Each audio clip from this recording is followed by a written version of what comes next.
using 4 different types of apples tonight, one for each ingredient, or one for each recipe, I'm sorry. The first one we're using are Gala apples. The reason I picked the Galas is because they have a softer texture. They have more of a, in a raw state, slightly mealy or granular consistency. They're good for cooking with because they break down really simply. We want to make sure we peel our apples and you get all the skin off them, best that you can, top and bottom.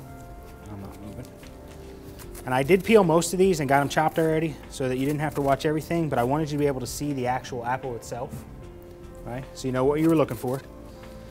When you're looking for apples, you want to make sure they don't have many bruises. 1 or 2 here or there is okay, but you want to try and get them as clean and as perfect as you can. Most apples will have a relatively shiny skin to them, slightly waxy. But the Galas, like I said, because they're a softer fruit, tend to have a much duller skin tone. And with these, like I said, you want to make sure you get all the skin off them. You can do them ahead of time like I did, and I have them soaking. Who wants to guess what they're soaking in? Sprite. Sprite is lemon lime soda. It has less acidity than straight lemon juice, so it doesn't flavor them at all. But it does the same thing. It keeps them from turning colors because there is some acid in it, as well as the carbonation. You can soak anything in Sprite that you would soak in lemon juice. We do a lot of work downstairs with bananas, and I don't care what you do, the second you peel a banana, it starts turning brown. We found that you can actually soak bananas in Sprite as well, and they'll hold their color much longer.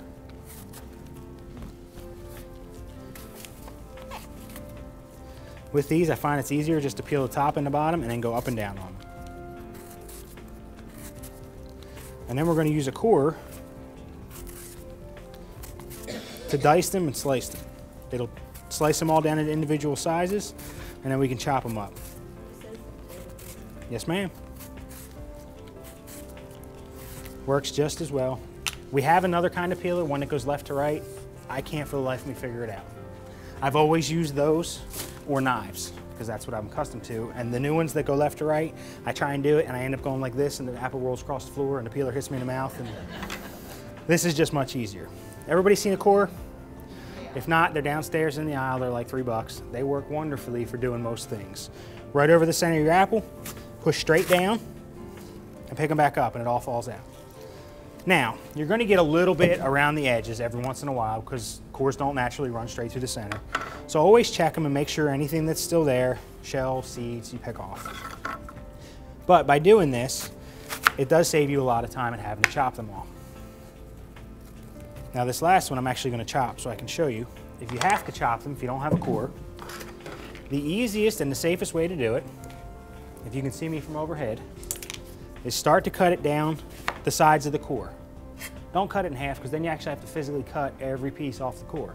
So if you cut down one side, cut down the other side, you do the same thing the core just did by taking the whole core out in one shot without having to actually physically try and core each individual piece. And then it gives you larger pieces of apple that lay flat and they're much easier to chop because they're not rolling around. As you're chopping these for your sauce, the more random you can chop them, the better. It will give you different consistencies and different textures in your sauce. If you make them all the same size, they're going to cook at the exact same time and they're all going to be done at the same time. If you do them slightly different, the smaller ones are going to break down faster and it'll give you a little more chunk or flavor or texture in your applesauce. Personally, I like applesauce that has a little bit of flavor to it. I like to have a bite that's a little bit crunchier or something that's a little softer in texture. So like I said, the more size you chop to them, the better it'll be. I turned that on about 10 minutes ago to try and get it hot. Everybody knows my luck with these stoves. So we are going to melt some butter. And once that melts, we're going to throw all our apples in there and we're going to fry them up a little bit.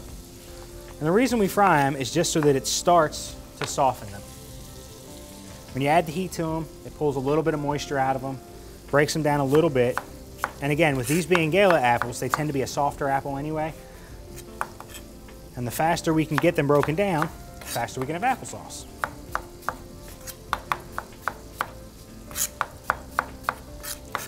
Now again, it doesn't matter how you chop these, how small, how big. The smaller you cut them naturally, the faster they'll cook. But you could leave them whole like this and they will still eventually break down.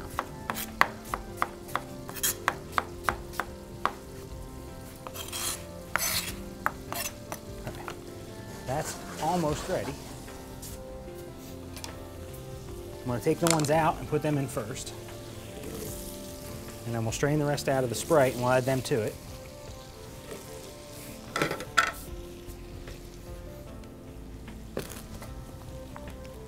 Now with these, you don't really have to dry them off. The Sprite doesn't have that much flavor, so if a tiny bit gets in there with it, it's not gonna hurt it.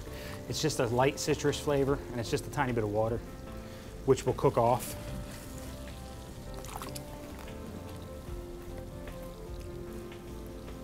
However, you don't want to pour all that liquid in there.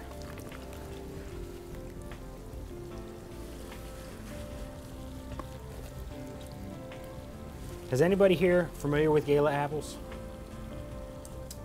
Hear how they don't even really crunch when you break them?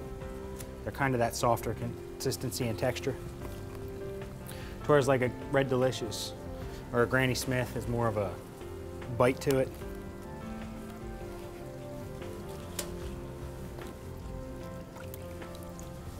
All right, we're gonna let that work for a few minutes.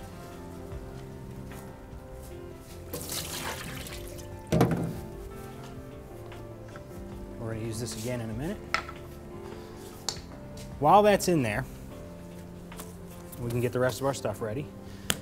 Apple juice. I like the Darko apple juice. We've had this conversation before. I just think it's got a little more flavor than a standard plain clear apple juice. It's less refined, it's less filtered. So when you use it, it's got slightly more of an apple taste. We're gonna use white sugar, brown sugar, cinnamon, and craisins. Craisins are cranberries that are dried, just like raisins. Anybody familiar with them? Anytime, any recipe that you can put raisins in, you can put craisins in. They have a sweetness, but they also have a slight tartness to them. So for applesauce, they kind of complement it. You get that sweet apple flavor, but then you get a little bit of tart from the cranberry. It works very well in chicken salads, any apple products, pork products, certain type of chickens. It's just a different flavor and it gives you a different texture and consistency.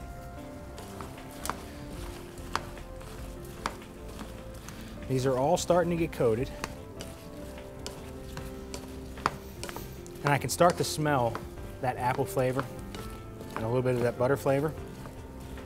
We're gonna start adding stuff to this. And then once we get it all added in there, we're gonna cover it, bring it to a boil, and then cut it down to a simmer. And just let it cook away. The longer you let it cook away, the less chunks you'll get in it, and the more texture you can have. Actually, we're gonna add our sugars first. The reason we're gonna add our sugars first is then when we pour our applesauce over, or apple juice over them, it'll help break some of it down and help dissolve it without having to work quite so hard. White sugar, I pour straight in. Brown sugar, I always pour into my hand first because I can't stand lumps. And little lumps are okay, but if you roll this through your fingers as you're putting it in there, that one really hard piece that never seems to dissolve, you can break it up long before it gets in your pot.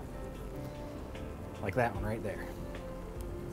And you're always gonna find one. I don't care if you get the bag fresh off the shelf or you got the cabinet for 3 years ago. You're always gonna have those little pieces and those little chunks. Now, I said before, if you have brown sugar and it's really old, what can you do to soften it? Put it in the microwave. Do it at about 10-second intervals. And the microwave will actually help put moisture back into it and soften it back up so that you can use it. I can't stand throwing stuff out because you can't use it. So if you can find a way to work with it, great. Wow, it's pouring. If you can't hear me in the back due to the rain, holler, throw something, wave your hand up, and I'll try and get a little louder. I know it's pouring. Can you hear me, Jess? Okay. The last thing we're gonna put in is our cinnamon, and I like to put this in also early. One, it'll sprinkle a little better, and two, it'll dissolve into the apple juice as well. You'll be less likely to get clumps or bubbles. If it's really wet, when you put your cinnamon in, it tends to clump up, and then somebody always gets a bite of cinnamon, and I'm not real fond of that. We're gonna add our apple juice and let that dissolve our sugars and break them down. And you can see there's still not a lot of liquid in that pan. Most of our liquid is gonna come out of our apples as they start cooking. Most of the flavor comes from what you add to it. Now, you could very well add your craisins now, but I'm gonna wait a little while. The longer you put them in liquid, the more they're gonna rehydrate, so they go from being a craisin to a cranberry. I want them to be more cranberry, or craisin, I'm sorry. So we're gonna wait till this cooks down, and then right before it finishes, we're gonna add it to it so they get hot, and then they'll still soften somewhat, but they're not gonna fully rehydrate. Okay, that's all mixed up. I'm gonna grab a lid for that. This is not the right lid, however, it works. That TV up there, but they are starting to get slightly smaller as they cook. They're kind of breaking down. And I'm actually gonna leave the lid off them now and let some of that water start to cook off, because I know they're pretty soft already. And if we have to, I'm sure I have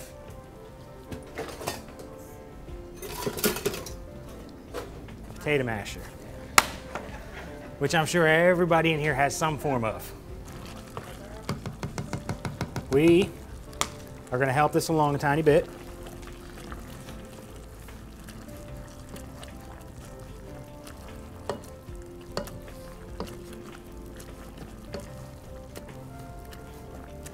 The more you mash it, you can use a blender, you can use a chopper, you can use a food processor, or just an old-fashioned ricer.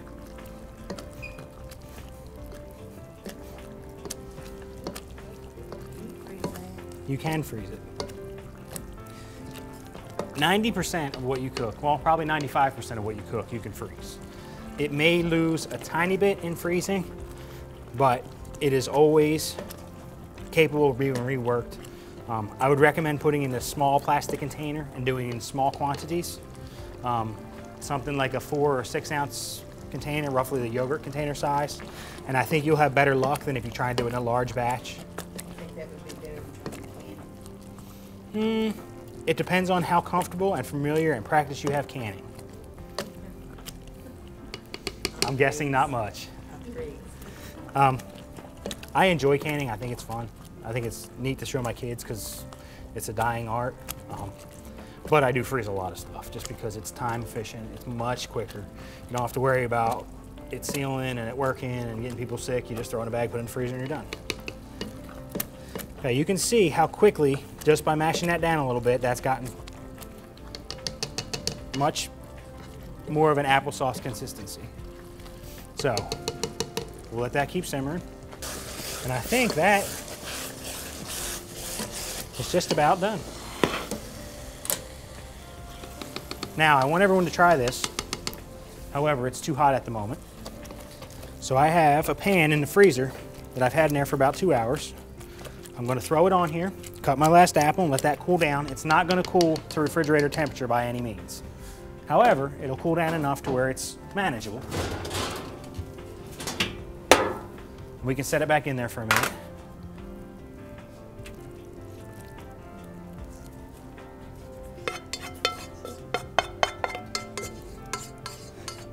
I love the honesty of little kids. Now, the more you spread this out, naturally, the faster it will cool down. Yes, I am. And I would have realized that about 5 minutes after I put it in the fridge. Thank you very much. It doesn't matter. Put them on the bowl, put them in the pot. You're going to stir them in. This comes in handy again because it's cooler and it'll help cool the product down. But I don't want them moist. I want them to stay as craisins.